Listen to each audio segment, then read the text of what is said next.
Welcome, everyone. We are back. What we're watching, episode 60. 60. We've hit it. We are in the big 60. Man, we almost at retirement age. What? Man, I'll tell you, we're gonna ease into it. You know how they do. We're gonna ease into it. But yes. I am Joey back along with my co-host who knows that you are out of luck till you gone duck. TJ, how are you, my friend? If they were right, I'd agree, but it's them, they know, not me. Listen. Man, we talking music. We talking movies because it's what we're watching. 1,000% what we're watching. But man, oh man, if the music from this movie we about to talk about don't put you in a special place, I don't know where your soul is at. Because I can actually I can take this soundtrack and just let it ride. I don't even have to skip any. And we'll go over that a little bit, but I'll just get into it now. James Gunn was like, when they had the part at the end where he talks about 300 songs, he goes, he could come up with 300 songs that Peter's mother would love, but he felt a lot because he's like, he thought that he hit it out of the park on volume 1. Those were some bangers, but he said the more he worked on it, he feels like volume 2 songs are stronger. I think, excuse me, considering, and we're going to get into the laydown of the movie, I think this goes along with what the theme for the film is. Mm-hmm. You know, and like I said, we'll dissect that. But yeah, I get giving Gunn credit because it spans beyond just Guardians. I've watched other things that he's made with an amazing soundtrack, to include Peacemaker. So yeah. I feel like that is one of his strengths, is matching music with the mood. And they talk about it. I don't know if I included it in on my notes, but he talked about it. There were people in there who had like earbuds matched to the song that would be playing as they were acting out, so they would know what the mood is as they're going, because the music is such a large part of this. And we had talked about it going on before, and I had kidded about it. Looking Glass, the song Brandy, it's really what the movie is about if you listen to it. And he talked about it. He goes, I was with a girlfriend in Ohio, and the song comes on and it hits me. This is my life. Like I do love her. I care about her. I care about this place, but my love, is the sea. I've got to get out of here for my betterment, my mental health, my what's in his heart, which is to make movies and make entertainment and all of that. But if you didn't know, folks, if you're just tuning in, first of all, welcome. That's what I want to say. I'm Joey. This is TJ. It always messes me up. Like I should just point like you, but folks, we do a lot of stuff, a lot of recordings together, TJ and I, and we were doing one. I'll talk about it at the end when we talk about Patreon with our friend Tyler. And he's like, this guy over here, and he was trying to point to me, and I was on the other side for you and for me, but to him I was over here. So yeah, but we watch stuff and then we talk about it. We're about halfway through, and this is another piece of trivia. We can just talk about it now. This is the second film, although the first to happen in our chronological time, that takes place in one phase of the MCU while being released in another phase. This takes place during phase 2 while being released during phase 3. Do you know what the other film is? Taking place during one phase and released during another one. Age of Ultron. Captain Marvel. We've already watched it. It was released. That's right. 3, but takes place during phase 1. Takes place during phase 1. You're right. Yep. Good old blockbuster. So let's get into it. Guardians of the Galaxy Volume 2. That's what I always think about, the old I love the 70s. Yeah. When they did the second one on VH1, I Love the 70s, Volume 2. Volume 2. Bro, do you remember the best week ever? Do I? I remember both the show and the event. Right? Got to get you back on another episode of Res Life Recordings to talk about the best week ever. But absolutely the best idea I ever had. But which one of these are having? Which one of them are having the best week ever? That's it. That's it. That was a lot of fun. And they would, but on the show, they'd have like these, you know, what they call talking heads and all that. They're like, so TJ was videotaped going into a 7-Eleven last week, and somebody threw him $100 bill. And they're like, $100 bill. Oh man. Those people would just react to everything. But so did you see? All right, let's say it was the famous moment. So did you see during the Oscars when Will Smith came up and slapped Chris Rock right across the face? He slapped him on the face. On the face? These people are so excited. I'm like, yeah, even if you didn't see it live, everybody saw that within the next 24 hours. Yes. Yep. But these people are like, in the face. I love the 80s. Strikes Back. Yes. Yes. Back when VH1 was legit. And then the day I love the 80s 3D. Yes. And then it's like, I love the millennium. I'm like, it's 2004. Ain't been that much millennium yet. Nope. But you're gonna get some stuff in there though. Let's get it. That like next week's episode is going to take place 2 weeks from now because we're going to talk about next week then. All right. Guardians of the Galaxy Volume 2 is a 2017 American superhero film based on the Marvel Comics superhero team Guardians of the Galaxy, produced by Marvel Studios and distributed by Walt Disney Studios Motion Pictures. This is the first film in the MCU, TJ, to have the Marvel Studios logo instead of just the Marvel logo. Okay. All right. It's the sequel to Guardians of the Galaxy and the 15th film in the Marvel Cinematic Universe, written and directed by James Gunn. The film stars an ensemble cast featuring Chris Pratt, Zoe Saldana, Dave Bautista, Vin Diesel, Bradley Cooper, Michael Rooker, Karen Gillan, Pom Clemente. I knew I was going to mess it up. I've been trying the whole day to. Sylvester Stallone and Kurt Russell. In the film, the Guardians travel throughout the cosmos as they help Peter Quill learn more about his mysterious parentage. Guardians of the Galaxy Volume 2 premiered in Tokyo on April the 10th, 2017. It was released in the United States on May the 5th, 2017 as part of Phase 3 of the MCU. It grossed more than 869 million worldwide, making it the 8th highest grossing film of 2017, while also outgrossing its predecessor. The film received praise for its visual, direction, soundtrack, action sequence, humor, and performances, although some critics deemed it inferior to the original. It received a nomination for Best Visual Effects at the 90th Academy Awards.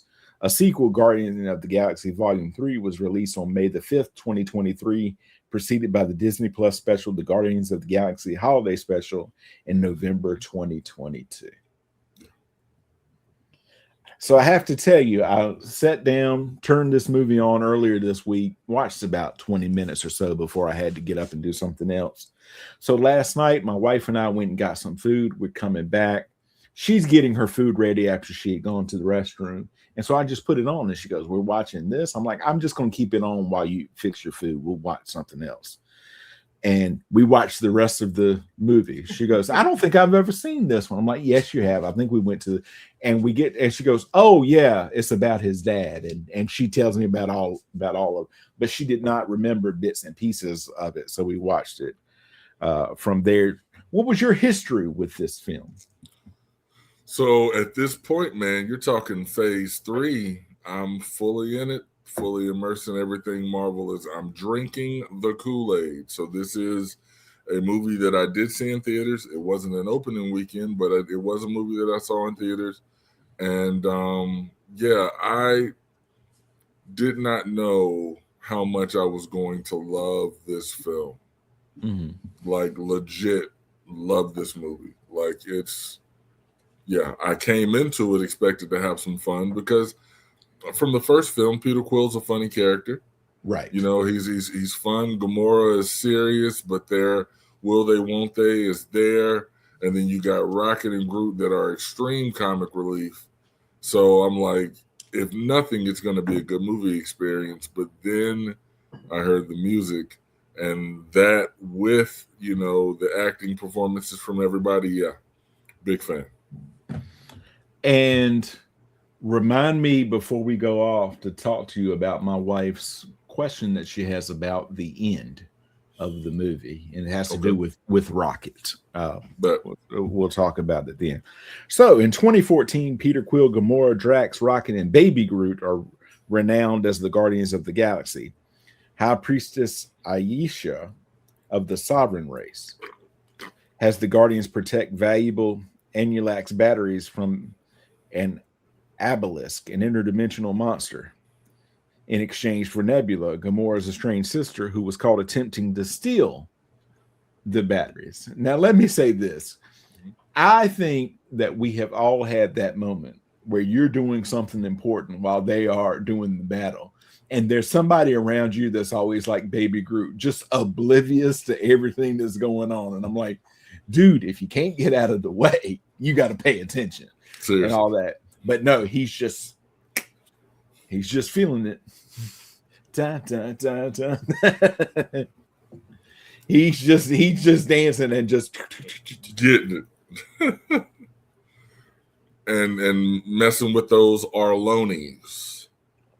Put that down. Get that out your mouth. We also have that type of person in there. And it's always somebody like, all right, you're not Baby Groot. You're a little bit too old to be putting that kind of thing in your mouth. Come on now. Now at this point in time, you're starting to act like Randy from My Name is Earl. Right. Right. So, after Rocket steals the batteries for himself, the Sovereign attacks the Guardian ship with a fleet of drones. There's also one of those in every group. There's somebody got to ruin it for everybody. Got to ruin it for Arbulary. Stealing those Arbulary batteries. You did not need to steal those. That is not what they're called. Yeah, Arbulary batteries. And then you've got Drax, who would not have done it himself, but he thinks it's hilarious. The most genuine belly laugh you've ever gotten, like that right there. You talking about somebody being present? Mm-hmm. Drax is being present in that moment. A mysterious figure destroys the drones, and the Guardians crash land on nearby planet Bird. He was how big was he? He was a little man. Well, I mean, I guess if we got closer, he would get bigger, but it's not about that big. That's how, and they're like, that's how things work. Oh, well, yeah. What is it? The 1-inch man. The 1-inch man. The little 1-inch man on an egg. Oh.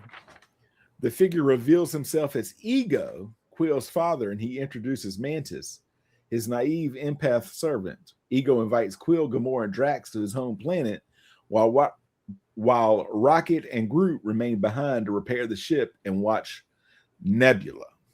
Pause. Before we skip over the crash, I need to acknowledge the crash. Folks, I get it. Life happens. Sometimes things happen that you don't want to happen, but the universe is going to happen. Mm-hmm. You got to take that thing on. So you need to approach life like Drax. Drax didn't want to be involved in that crash, but if you saw him on that crash as he's hitting trees and everything else, he is laughing the entire time because you can choose to have the sulky face and tears. Life's still going to happen. So I'm saying 2026, let's take life like Drax. And he does. He has that deep belly laugh. I'm Nebula's trying to get that. Is it whatever that fruit or vegetable or whatever? It's not right. It's not right, but it's right out of her hand. They keep kicking it away from her. It's not ripe yet. And that, again, great writing, because when she finally gets her hands on it, What did she say? It ain't right yet. Yisha hires Yondu Udanta and his crew, who have been exiled from the greater Ravager community by Ravager leader Staker Ogord, for trial trafficking to recapture the Guardians. Now, let's talk about this thing here. This is how I started out. You're out of luck until you've gone duck. Our man Howard there is just chilling. Living his best life. Living his best life. Facts. I'm asking, why is the prostitute planet called Contraxia? I don't want to contract anything. Right. So the name of the planet is Contraxia. I feel like I'm getting something just by breathing the air. I like it when she shows up and they're rolling that little thing, and then it gets like it's cold. It gets jammed up. They're like, just a moment. And then they undo it. They fix it. And it goes what? Another foot and a half. And Thank you. I'm here. Fix it, Tina. At that point, it's the principle of the thing. I could stop here and state my business. No, not Queen Aisha. That's not how she get down. They capture Rocket, but when Yondu hesitates to turn over Quill, whom he raised, his lieutenant, Kraglin Opfonteri, questions his objectivity, and Taserface, another lieutenant, leads a mutiny, aided by Nebula, who shoots Yondu. What's your name? Taserface. Yo, shouts out to my guy. I did not know that this is. If you've seen This Is Us, it's Chris Sullivan. Yep.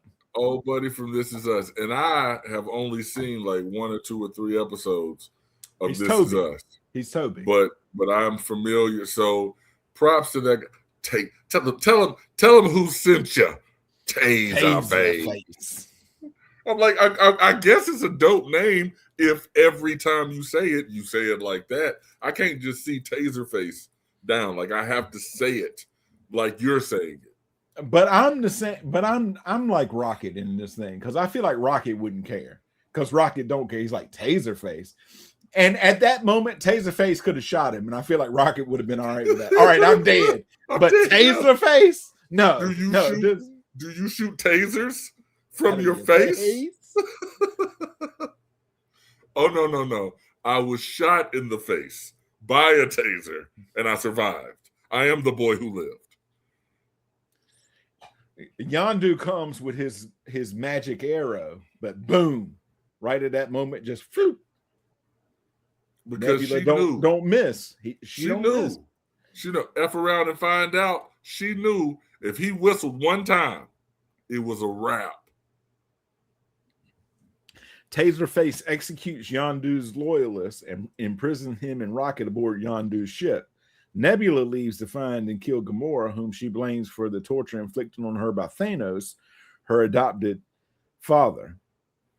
Kraglin, who is remorseful and never signed up for a mutiny, helps Groot free Rocket and Yondu. Because first of all, they're like, look, bring us this. And he brings them about every other thing on that. Before we get to that, I do again. I always like to give shouts to actors that I recognize from other franchises. I'm sorry that Chibs from Sons of Anarchy had to die. He was one of the loyalists to Yondu. If you've heard his accent, you know exactly who Chibs is. But yes, please tell me y'all have like a bowl of random thumbs and fingers just laying around. No, we don't. He took that thumb. Oh, that was a big toe. Or was it a thumb? It was a thumb. I thought it was a toe. It was an appendage. It was either a thumb or a big toe. But either way, he went, he got it, and came back. You talking about somebody being down, somebody taking the mission and getting it done.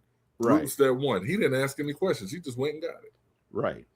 And let me just say this.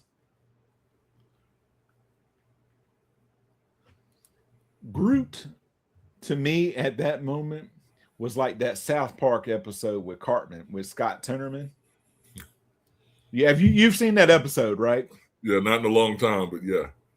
I hadn't seen it in a long time either. I mean, I was in the middle of my first marriage, and my wife at the time and I were up in the middle of a Saturday night, couldn't sleep, and watched like 4 or 5 episodes. They were having a marathon. I'm like Kyle and Stan at the end of that. Let's not mess with Cartman ever again. I feel like that's how it would be with Groot when he brought up that appendage. What? I'm not messing with. I'm not. Again, F around and find out. I just found out. Do not come across Groot wrong, because while you're sleeping, he'll take your toe. Mm-hmm. It brings the joke in Harlem Nights to a whole new, thing. How much hash and orange juice you want, Groot? I'll bring all of it. Don't send me in here looking for some hash. It ain't no hash. Got my mouth turned up for hash. It ain't no hash. Eat tuna then. You got to get them eyes checked, Benny. Shut up, you blind bitch. I love that movie. Oh, God. You know she's really upset that she's really a lovely lady. She really loves you now. Oh, I gotta watch that too. Yep. I gotta add that to the list, bro. We gotta do it, man. We gotta do it.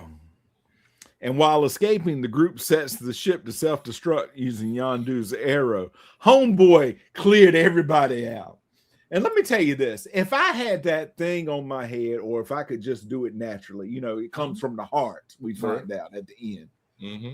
Dude, I can't halfway whistle. I'd get it up. It would be like that. And I'd be like, somebody like brush me, and I go and like take out 3 people over there. I'd hit myself in the shoulder. It would be messed up. Bro, here it is with me, man. Like, I was not one of those people that grew up whistling a lot. So I still surprise myself whenever I get a good whistle sound out. Because like I'll just go around just making noise with my mouth. But every once in a while I get a solid sound and I'm like, oh, who was that? so yeah, I don't know what I'm doing either. If I had the Yaka arrow, which is what it was called, I would want to get some funky fins, 2 of them going down the side like this, but it wouldn't matter. Fortunately, it's from the heart. So I'm hoping that the arrow is in tune with what I got going on. Otherwise, it's going to stay sheathed. Taserface informs the Sovereign before being killed by the explosion. So now the Sovereign, they're like, what? They own the case. She clowned him first. And he needed to be clowned. That's just the sadness. The sucky thing Taserface? Like, look, I just told you I'm done. It's clear about this. I just gave you the information you needed. I'm done. You gonna claim it? She couldn't help it. She could not help it. Right before he gets to know that he was clowned right before dying. Mm-hmm. So I don't know if the Ravagers have a afterlife. I know Asgardians have Valhalla. Wakandans have the ancestral plane. I don't know where Ravagers go, but wherever he went, he getting laughed at. Absolutely. Ego, a godlike celestial that manipulated the matter around his consciousness to form his home planet, explains that he projected a humanoid guise to travel the universe and discover a purpose, eventually falling in love with Quill's mother, Meredith. Ego hired Yondu to collect the young Quill after Meredith's death, but the boy was never delivered, and Ego has been searching for him ever since. He teaches Quill to manipulate his inherited celestial power, while Mantis grows close to Drax and tries to warn him of Ego's plans. But Drax, it's like this, like, it's not like, because Drax is like, oh, the thought of being near her in any way just makes me sick. Like, dude, I don't know if you like her or you don't like her, but be just a decent person. Be glad that you are hideous. Because if someone likes you, you know they like you for you. It's so difficult being beautiful. I am hideous? Yes. You are disgusting. Like, golly, this man does not quit. And I thought, look, maybe it's just me. I thought Mantis was kind of hot, but then she was like, Or as my wife said when we were watching it last night, this is the first time we see the girl with the antennas. I thought she'd have been there forever. I said, no. She just comes in. She goes, I like her. I like her too. I do too. But I couldn't be around her because she just let all your secrets go. She spills. You're a telepath? No. I'm an empath. I'm an empath. I know feelings. So like, has romantic, sexual feelings towards her, and Drax is the wrong person to say that in front of. Because yeah, I wouldn't want her around me because I feel like she would expose some hilariousness, because if she called Quill out for having sexually romantic feelings for Gamora, she touched me. TJ has feelings for that bowl of cereal. Yes, he does. It's Captain Crunch, and I put some marshmallows in it. Yes, let's go. He did disgusting things while sitting on that chair. Look. Shut your mouth. I was eating spaghetti, Mantis. He had no clothes on. That's how I eat spaghetti. I was doing a load of laundry. That's how I best eat spaghetti.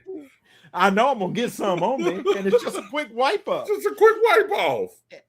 If all else fails, I get in the shower directly after it. Seriously. No more laundry needed, Mantis. You ain't heard. That's how they do it in the Caucasus region. Mantis. Not the Caucasus. Taking it to the Caucasus.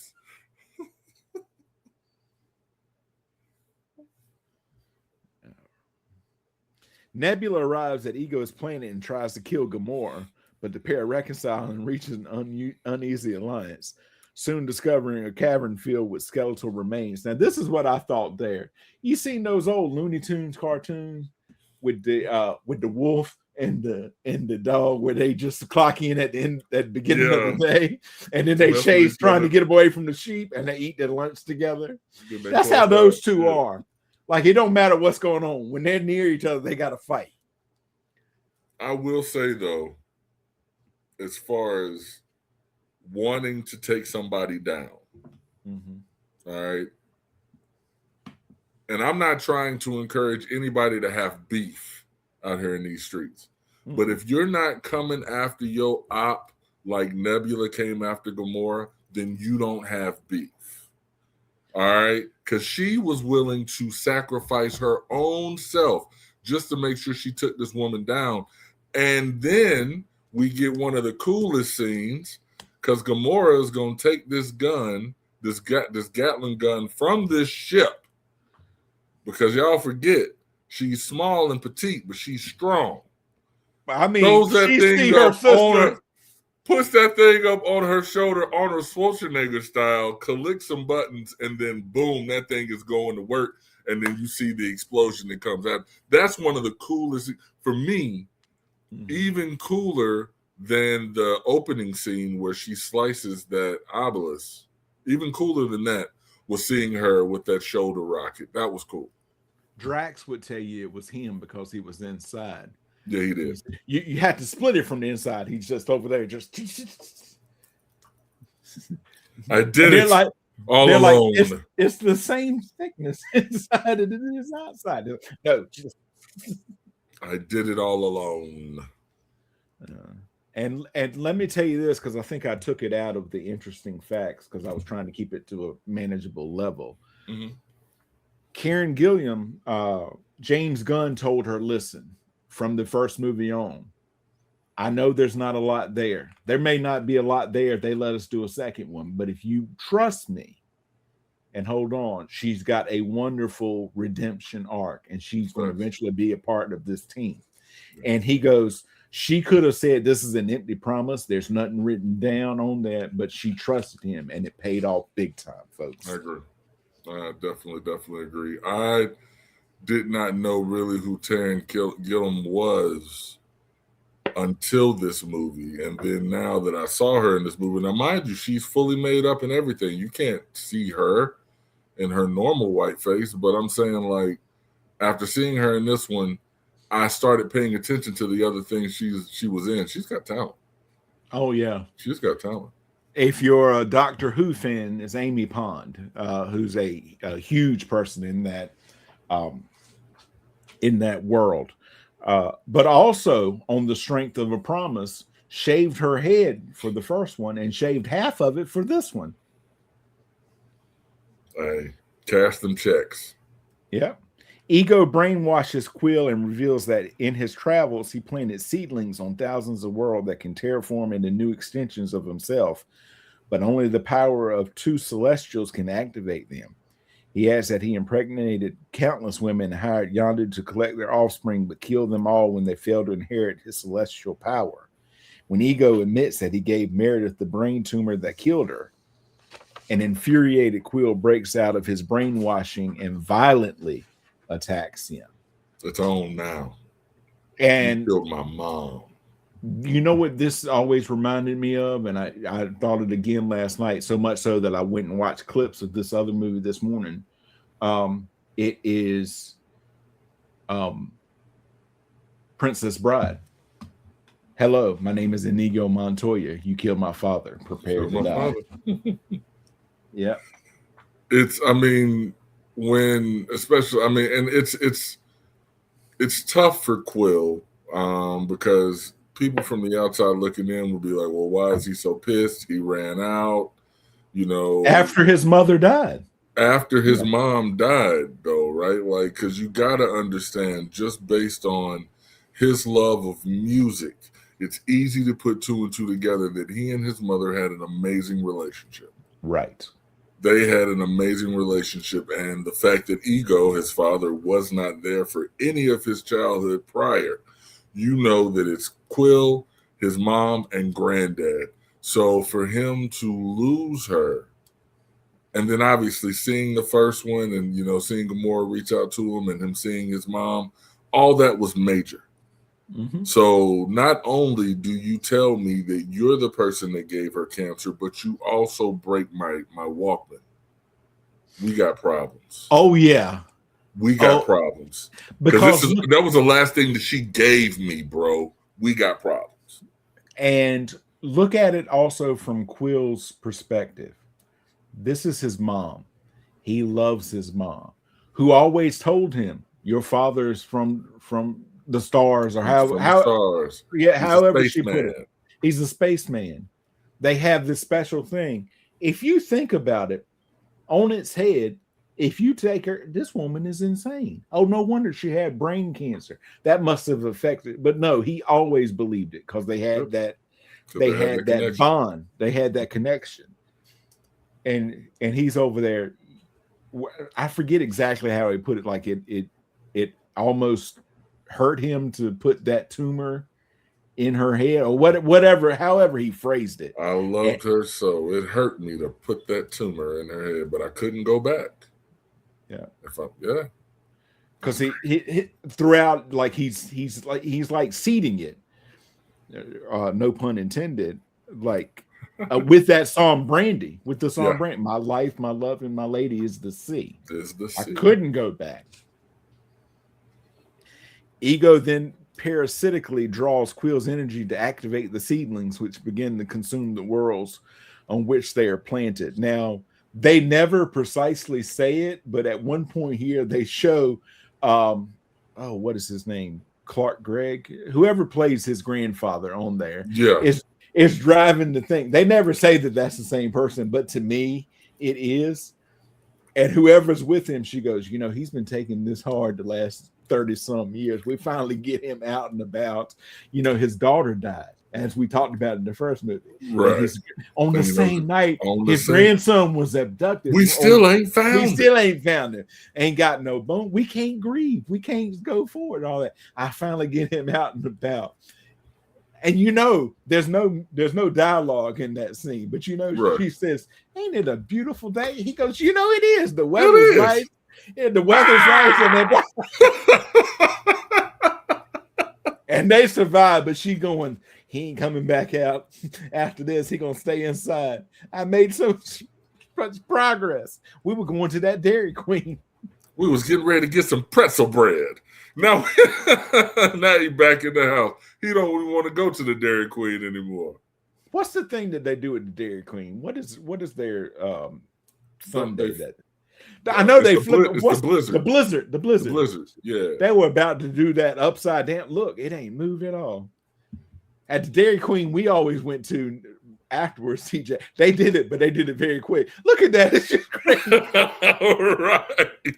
Wow. Look, it's an extra little flip.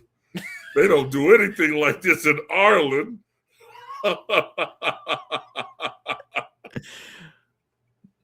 Rocket, Yondu, Groot, and Kraglin arrive, and together with Mantis, Drax, Nebula, and Gamora, they rescue Quill. The reunited Guardians travel to Ego's brain at the planet's core, where Yondu is revealed that he kept Quill to spare him from Ego.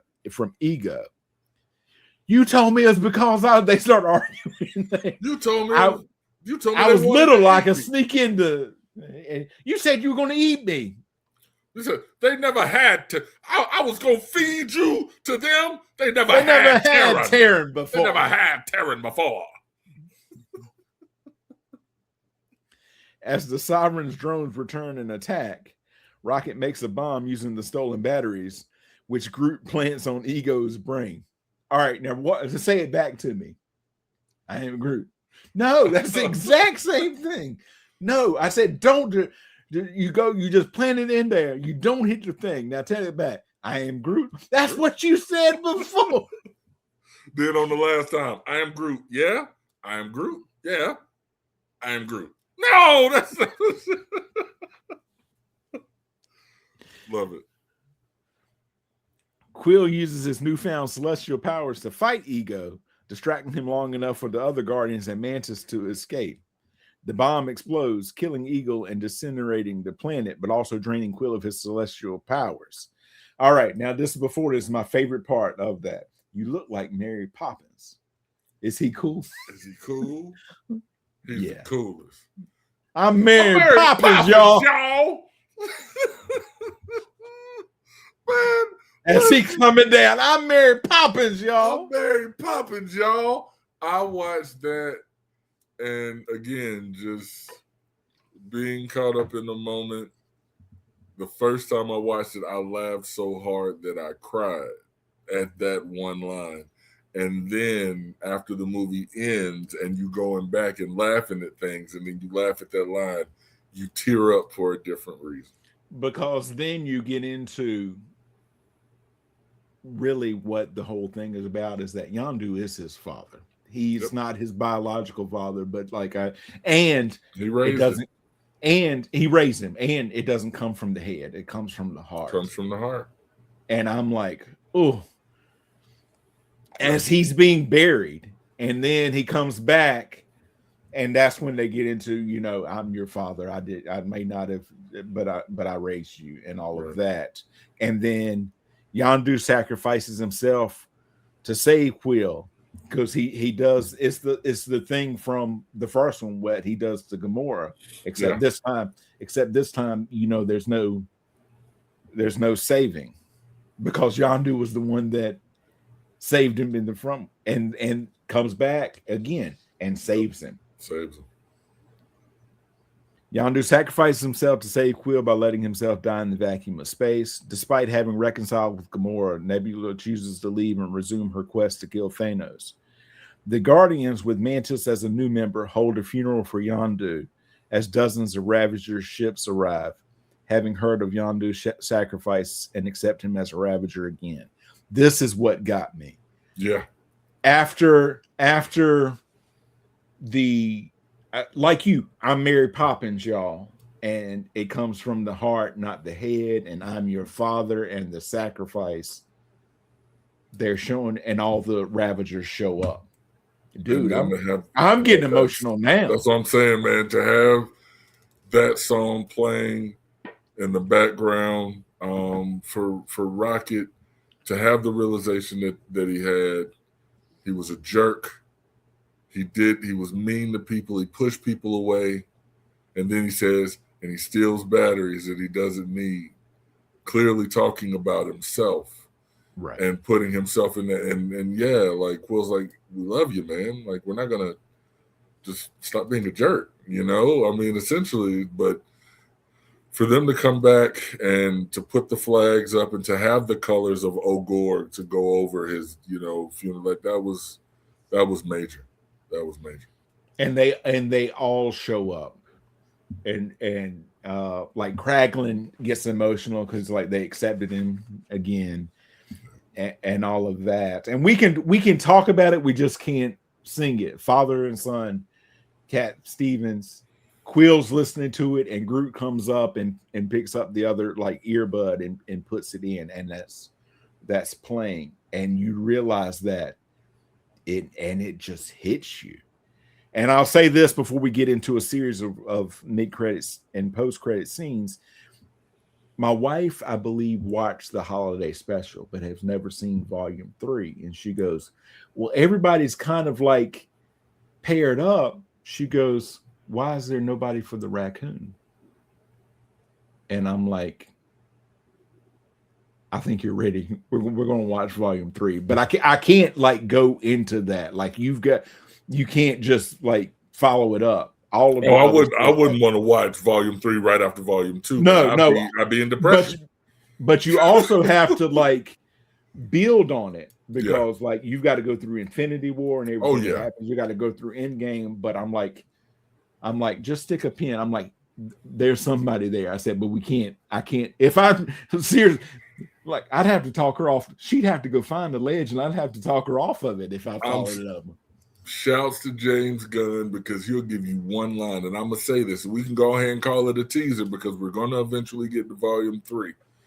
The line in this one, well, the line in the first one, was it the first one or was it where he was Yondu's yelling at Rocket, saying, "You're me." I think that was actually in this one. I think it was me. It was this one. Yep, you're me. And then to have the Mary Poppins line, that was another one. In 3, you're not a destroyer. You're a dad. Mm-hmm. Killed me. Sitting in the theater. Right. I was on a date. I'm a grown man.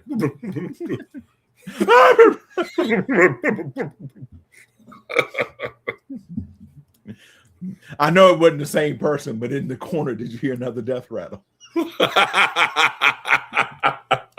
Let me get the hell out of here. Art Shell Taco. I was writing it down the whole time. In a series of mid and post-credit scenes, Kraglin takes up Yondu's telekinetic arrow and control fin. O'Gorg reunites with his ex-teammates and fellow Ravager captains. Aisha creates Adam, a new artificial being with whom she plans to destroy the Guardians, and Groot grows into a teenager. You know what I don't want? I am Groot. And you need to pick up this place. Now I know how Yondu felt. Right. Of all of those post-credits, obviously, the one that had me the most intrigued, because I knew Groot was coming back. We knew he was growing, so I'm saying him going into teenage Groot wasn't necessarily crazy. But Aisha looking all extra distraught and beat up like she done been tossed around about 16, 17 folk. Her sitting there with Adam's cocoon was the biggest deal for me, because I'm like, okay, this cat is being like produced to destroy the Guardians. And now Quill doesn't have his power anymore, which had to be a part of the reason why he was able to be a part of them holding that Infinity Stone. He wouldn't have been able to do it on his own. It took all of them doing it together, but him being half celestial is how he was able to do that. So now, with him losing his power, what is Adam Warlock going to do to the Guardians? And if you know anything about the Silver going into the Bronze Age of Marvel Comics, you get excited when you're talking about the Guardians and Adam Warlock, everything that goes into that. And I'm like, ooh, they brought Adam Warlock because it had been teased in Volume 1 and Volume 2, and then you realize, oh, so that's interesting. But Box office: Guardians of the Galaxy Volume 2 grossed over 389.8 million in the United States and Canada, and over 473.9 million in other countries, for a worldwide total of 863.8 million. The film had earlier surpassed the first film's gross by Memorial Day weekend, 3 weeks after its release, with 783.3 million worldwide, and became the fifth highest grossing MCU film a week later. Deadline Hollywood calculated the film's net profit at 157 million, accounting for production budgets, marketing, talent participations, and other costs. Box office grosses and home media revenue placed it ninth on their list of 2017's most valuable blockbusters. Critical response: the review aggregator Rotten Tomatoes reported an approval rating of 85%, with an average score of 7.3 out of 10 based on 425 reviews. The website's critical consensus reads: Guardians of the Galaxy Volume 2's action-packed plot, dazzling visuals, and irreverent humor add up to a sequel that's almost as fun, if not quite as thrillingly fresh, as its predecessor. On Metacritic, the film has a weighted average score of 67 out of 100 based on 47 critics, indicating generally favorable reviews. Audiences polled by CinemaScore gave the film an average grade of A on an A+ to F scale, while Post-Track reported film goers gave it a 93 overall positive score and a 77% definite recommend. So on an A+ to an F scale, TJ, what would you give A+ it? to an F scale. I'm going to go ahead and give this one a A-. Okay. I was literally just thinking this while you were talking, bro. And I'm like, we got three trilogies in the Marvel Cinematic Universe, not to include the Avengers. Right. Guardians, Thor, and Iron Man. Captain America. And Captain America. So 4, right? And if I'm looking at the trilogies, Thor and Iron Man, we can say they may or had a hit or miss in there. Yeah. Captain America. Oh, and Ant-Man. And Ant-Man. And Ant-Man. Yeah, you're right. Although you could say Captain America and Thor at this point are quadrilogies, because they both had 4 films. They both had 4. What essentially the point that I'm trying to make of the films that have and Spider-Man. Damn. Homecoming, Far From Home, and No Way Home. Yeah. Okay. See, now I gotta no. I'm sticking with what I'm saying. For 3 films, right? Guardians to me has the best average.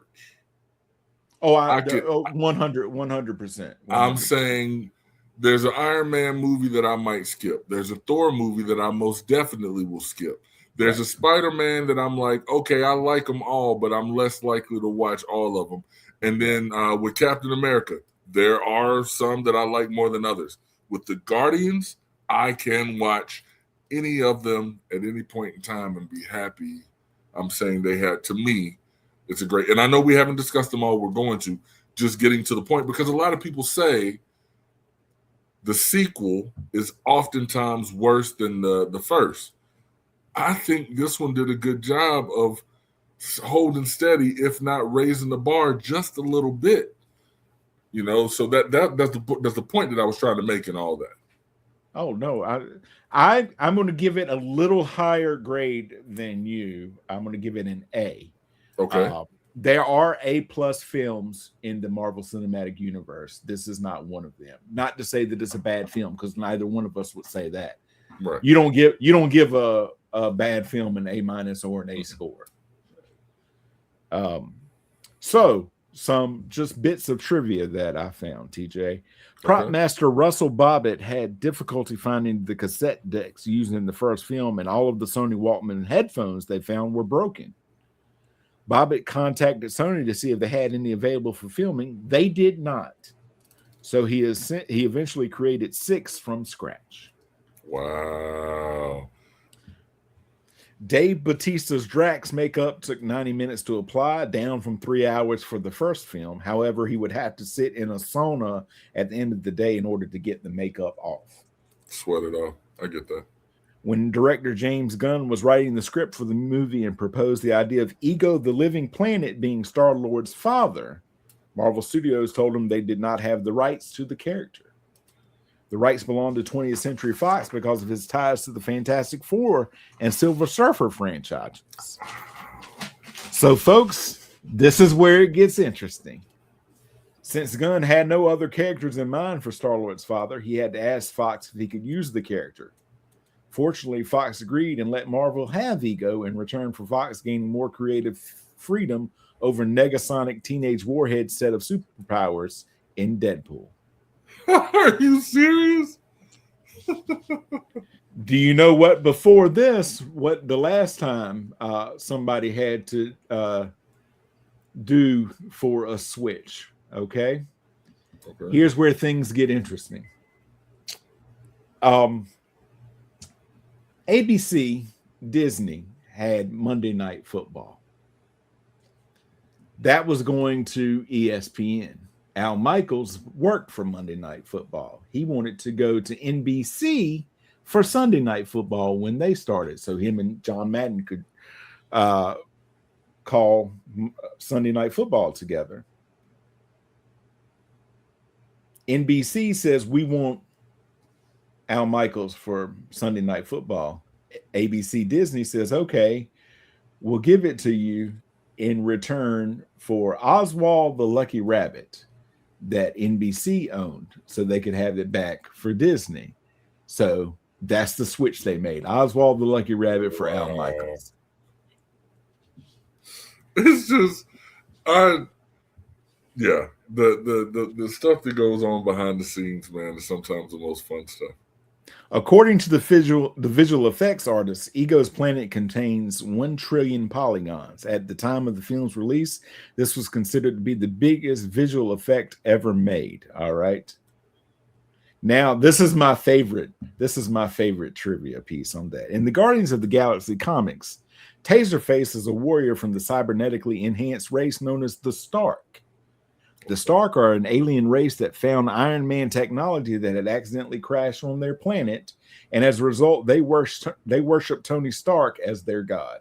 That's why they call it the Stark. Wow, that's awesome. According I wonder if that will come back at any point in time. I think it's the perfect opportunity to do it for Doomsday.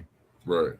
They get these people because they think this man who we know as Dr. Doom is really Iron Man, Tony Stark, or were before he crashed. A Virgin crash lands on this planet, right, and they make him over into Dr. Doom. It's the perfect opportunity to do it. That will be so sick. This one got me. According to Chris Pratt, shooting this movie helped him to come to terms with his father's death. Although he passed away while Pratt was filming Jurassic World in 2015. In 2014, the Jurassic World that came out in 2015, 2014, the actor didn't really get a chance to deal with the death at the time because he was busy filming and wanted to keep the rest of the cast spirits up.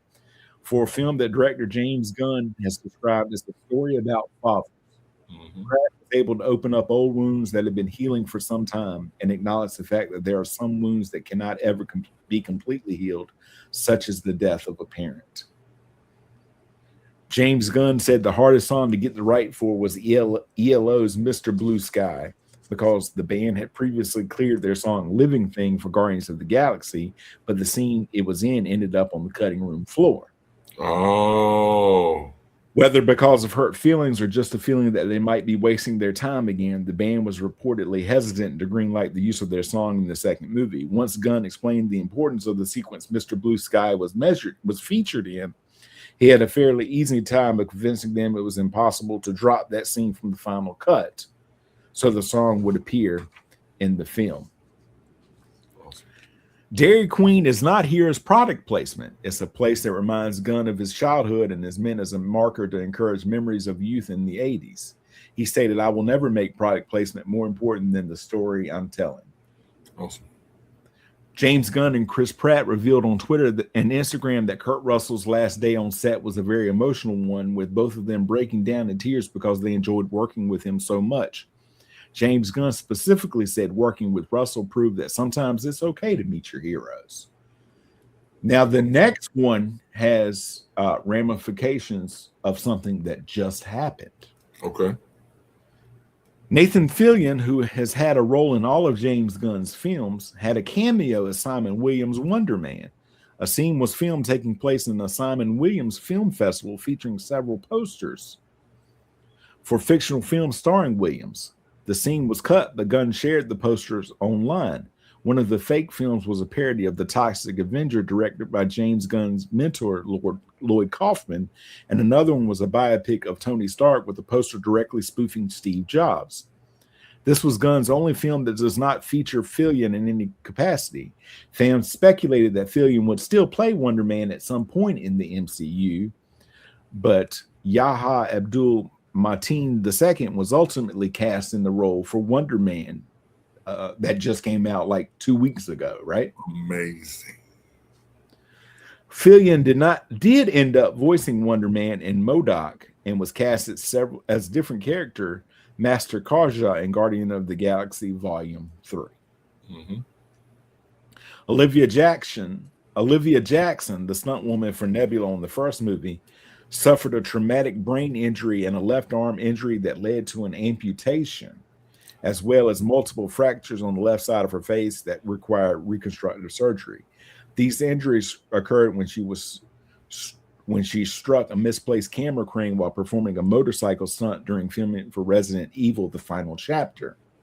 Coincidentally, Nebula in this movie and in Volume 1 has a prosthetic left arm and reconstructed left side to her face. Judge.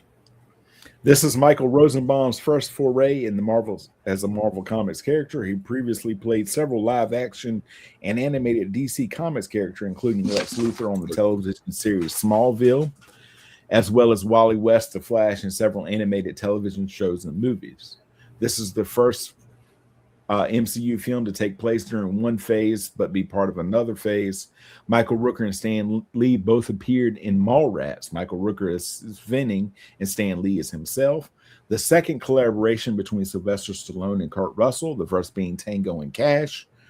Kurt Russell's son Wyatt Russell later joined the MCU as John Walker, U.S. agent in The Falcon and the Winter Soldier.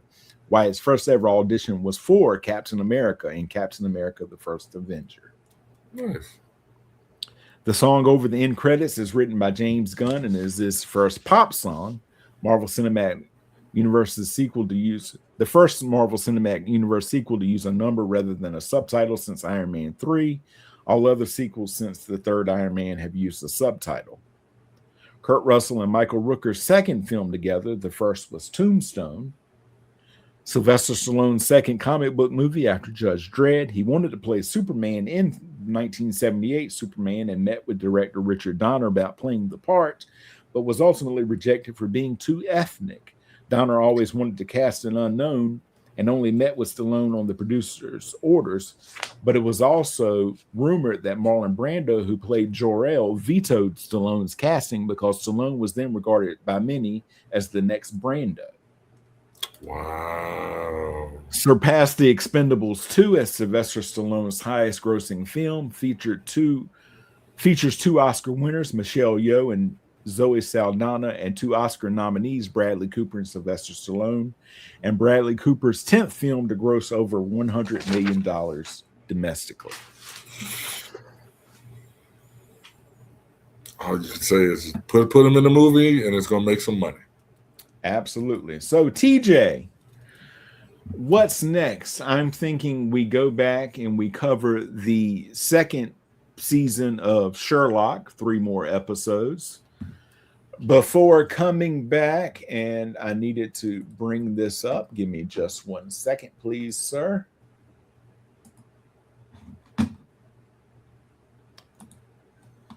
Our next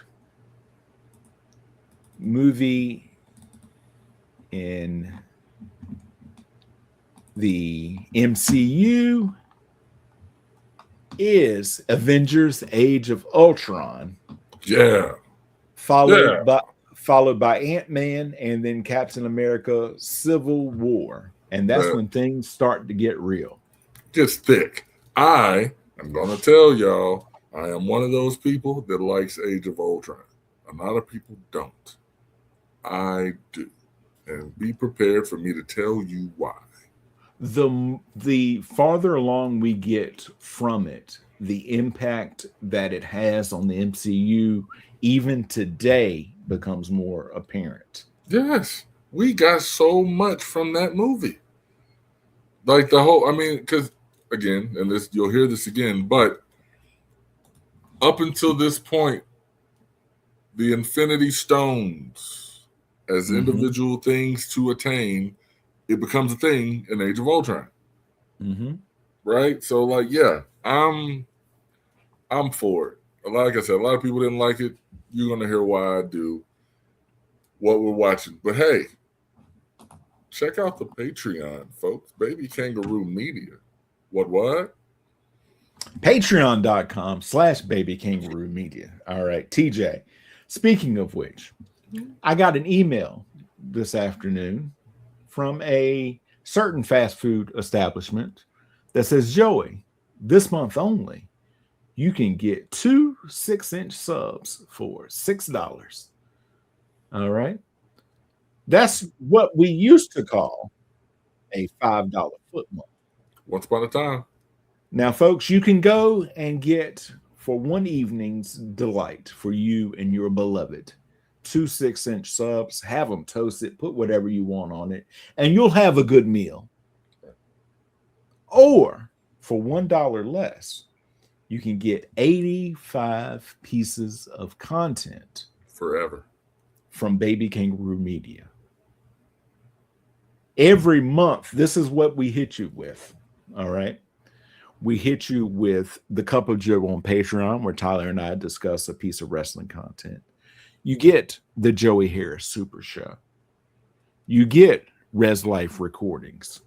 You get a Mug Life monthly newsletter. Plus, you get quarterly specials like the Book Club Baristas.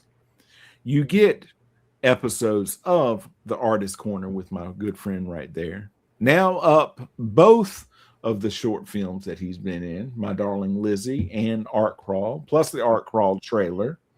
You get Mug Life episodes, which is one-on-one solo episodes where I talk about something for about 5 or 6 minutes. You get the Film Club, which will be coming back. We're going to dive into the Star Wars films.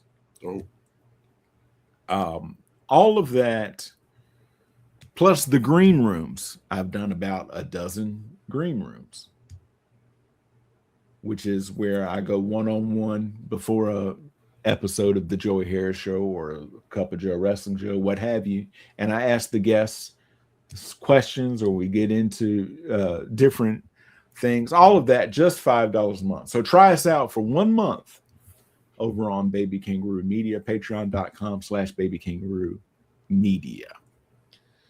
But in the meantime and in the in-between time, TJ, go ahead and plug anything and everything you have, my friend.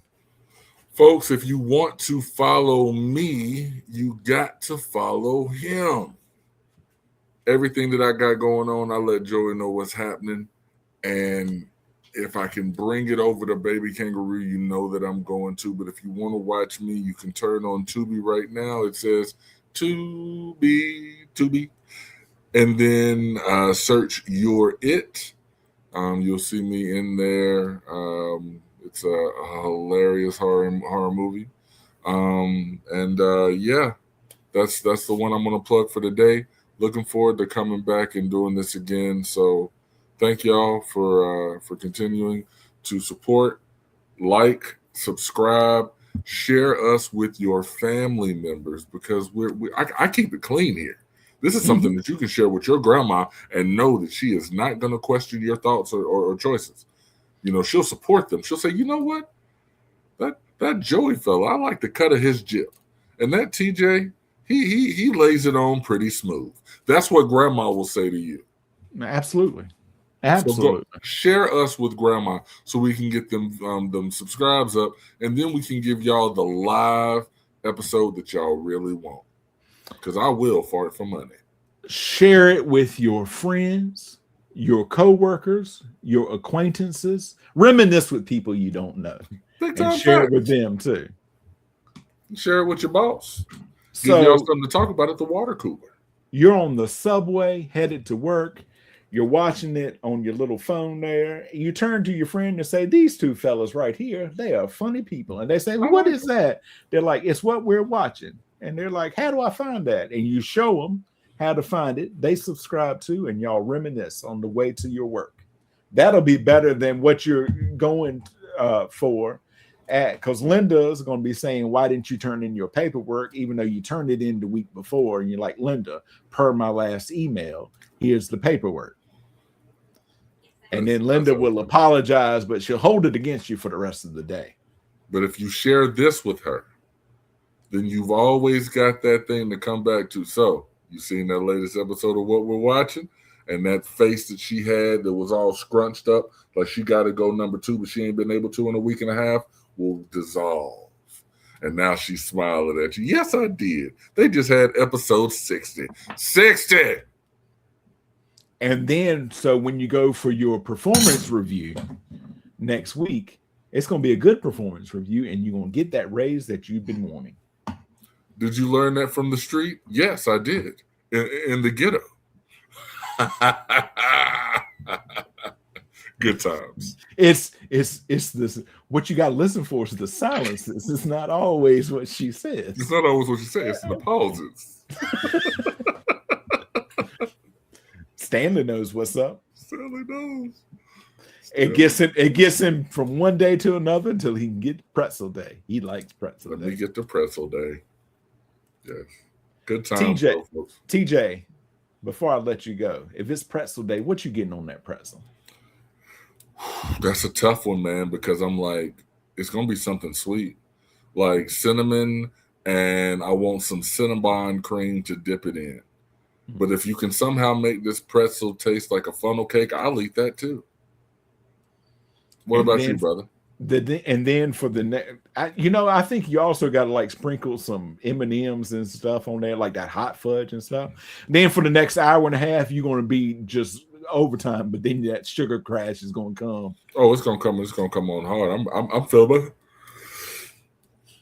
You feeling it already? Already, that yawn came just because you was talking about it. But that hour and a half afterwards, you're gonna be dialed in before that sugar crash comes. You're gonna get a lot of work done that day. Oh yeah, I'll be super high focused. I have all the ideas that day, and then I'll be asleep. But where TJ go? Yeah, you know where he at. Turn those lights down low. Turn them lights down low. I went into a meeting last week, and it's one of those things where you come in, the lights adjust, but you can dial it in. Somebody had dialed it down, and none of us dialed it back up. Everybody thought it was dark up in there. No, the lighting was at the perfect thing. We can all still read our papers. We're still talking, but ain't nobody got time for that bright light. No, I don't need all that extra fluorescence, man. I just feel like that's sickness trying to pour in through my eye holes. Absolutely. But you can get me on Facebook, Threads, and Instagram. I'm at The Joey Harris. Like the man said, don't forget to hit like. Don't forget to hit subscribe. Hit that little bell. You'll be notified every time we drop a new episode. And it'll go ding, ding, ding. New episode of What We're Watching. Episode 60. So TJ and I will be back probably in a couple of weeks. We'll talk a little Sherlock. Yeah. And it'll leave us on a big cliffhanger, TJ. This is what we call a tease. We're going to have a big cliffhanger. Don't tease me now, Joey. And then after that, we're going to get into a little Avengers Age of Ultron and talk about where that goes with the MCU. But in the meantime and in the in-between time, for TJ, this is Joey saying we will talk to you all next time. Once had strings and now I'm free.